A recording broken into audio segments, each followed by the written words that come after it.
Guys, how are you all? I hope you all be good. So my name is Chef Rahul Markam and once again welcome to my YouTube channel. So today guys we're gonna blanch our very thin baby asparagus. So let's start. So guys, you can see it's our baby very thin asparagus. So we're gonna blanch this one. Our water already boiled, so you can see it's boiled. So now we will put this all baby asparagus inside the boiled water for a couple of seconds. We will not keep this baby asparagus for long minutes. We will keep only for a couple of seconds, then we will remove it all of them because we don't want overcook this all baby asparagus.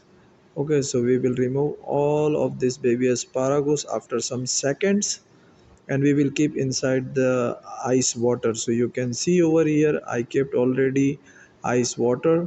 So we will keep to our baby asparagus, all of the baby asparagus inside the ice water, so it can be good, it will not melt. So you can see